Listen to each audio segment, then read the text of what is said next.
मैं नारी हूँ, मेरे अंदर इतनी शक्ति नहीं। अगर शक्ति होती दुष्ट तो मैं तुझे इसी वक्त जलाकर के राख कर देती। भैया बुरी तरीके से आज पवन रेखा रो रही है। तब उस राक्षस ने कहा कि हे रेखा, पागल हो गई हो तुम? इस तरीके से क्यों पश्चाताप कर रही हो? तुम्हें तो खुश होना चाहिए, क्योंकि इतनी उम्र हो गई थी, अभी तुम्हारे गर्भ से किसी बालक ने जन्म नहीं लिया था। और तुम्हें सोचना चाहिए कि आगे चल करके तुम्हारे राज्य का मालिक कौन बनता। और इस बात की मुझे बड़ी टेंशन रहती थी कि महाराज उग्रसेन जब इस दुनिया में नहीं होंगे तो उस राज्य का मालिक कौन बनेगा। देवी, मैंने तुम्हारे साथ में अच्छा किया है, कुछ गलत काम नहीं किया है। और सुनो देवी,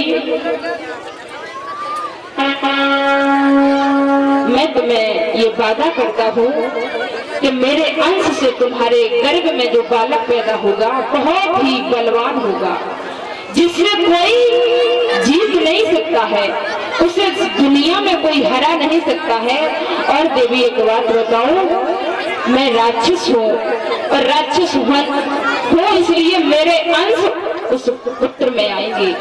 वो ब्राह्मणों को, संतों को बहुत सताएगा, कहीं धर्म का काम नहीं करने देगा, और जो भी करेगा तो उस वहां पर ये विघ्न डालेगा, क्योंकि मैं राक्षस हूँ। कुछ तो अंश वंश मेरे उसमें जाएंगे। लेकिन बेटी, वो रानी वो पाप तो करेगा, लेकिन याद रखना जिस उसे मारने के लिए स्वयं भगवान आएंगे।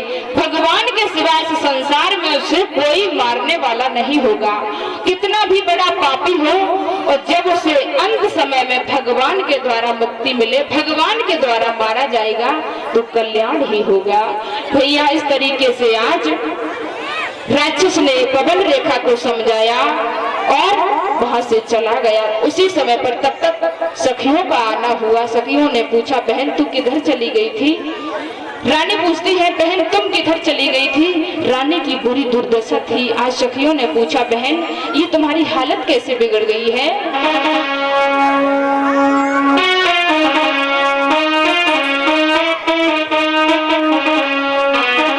पूछने लगी है सखियां, कैसे बिगड़ी है हुलिया, बताओ रानी कैसे बिगड़ी है हुलिया।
के पूछा, हे रानी ये तुम्हारी दुर्दशा किसने की है? मैं तो कितना सुंदर तुम्हारा श्रृंगार सजा करके लाई थी।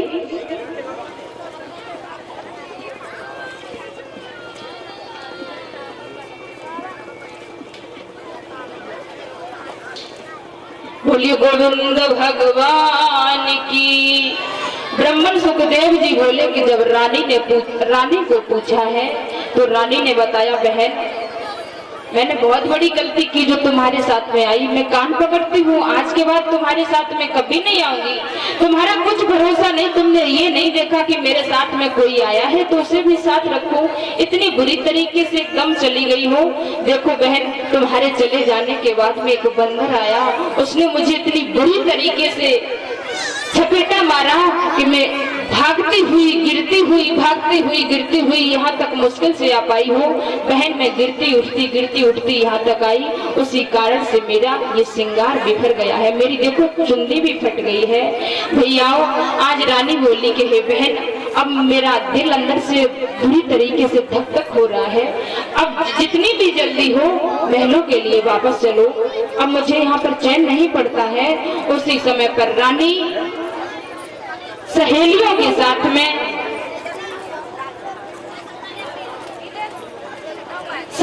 के साथ में महलों में आई है। बताया कि धीरे धीरे समय बीता, 9 मास पूर्ण हुए हैं। जब 9 मास पूर्ण हुए तो इस कंस का जन्म हुआ है। माह का महीना कृष्ण पक्ष तिथि 13 दिन बृहस्पतिवार को कंस का जन्म हुआ है। बताया है कि जिस समय पर कंस का जन्म हुआ तो इतनी बुरी तरीके से आंधी, इतनी बुरी तरीके से प्रलय आई थी, ये लगता था कि शायद संसार ही खत्म होने वाला है। ब्राह्मण सुखदेव जी बोले कि हे राजन परीक्षित, बालक जब पैदा होता है तो उसके नक्षत्र और दिन कुंडली के हिसाब से जान लिया जाता है कि ये बालक आगे चल करके कैसा रहेगा, किस दिन बालक जन्म लेने वाला कैसे स्वभाव का होता है। किसी कवि ने बड़ी सुंदर ही कल्पना की है।